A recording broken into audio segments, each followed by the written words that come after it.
Hey everyone, and welcome. Have you ever looked out at a huge frozen lake in the middle of winter and just wondered what's really going on under all that ice? It looks so still, so silent, maybe even completely lifeless. But today, we're going to peel back that icy layer and discover the amazingly active world that's hidden right underneath. So yeah, let's dive in and uncover some of those secrets.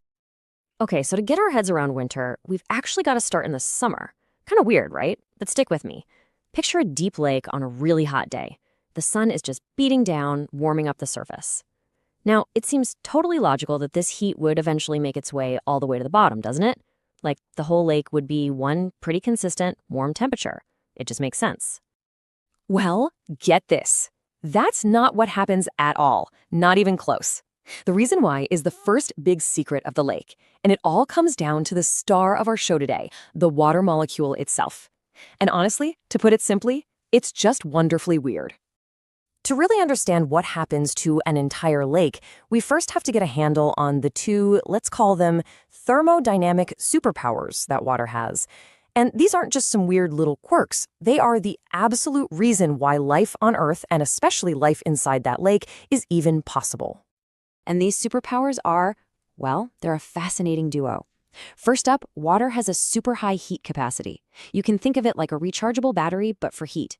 It takes a ton of energy to warm it up, but once it's warm, man, it holds on to that energy for a long, long time. But then, and this is the kicker, it has really low thermal conductivity. That means it's terrible at sharing that heat. It's kind of like a friend who's a bad gossip. The secret just doesn't travel very far or very fast. So when you put these two superpowers together, what do you get? A really simple but profound result.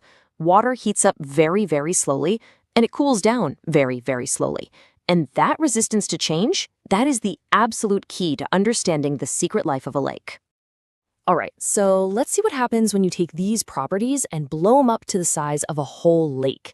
Because they don't just affect a single drop of water, they end up dictating the entire structure of the lake, creating these totally distinct, separate worlds, all within the same body of water. See, a lake isn't just one big bathtub where all the water is the same temperature. No way. It's layered, or what scientists call stratified. You've got the surface water, which is always going to be closest to the air temperature. So it's baking in the summer sun. But as you go deeper, you hit this transition zone. And way down at the bottom, the water is totally insulated, it's stable, and it stays much, much colder, even on the hottest day of the year. This insulation is everything. When winter finally hits, the cold air starts chilling the surface. But because water is so bad at transferring that cold, all that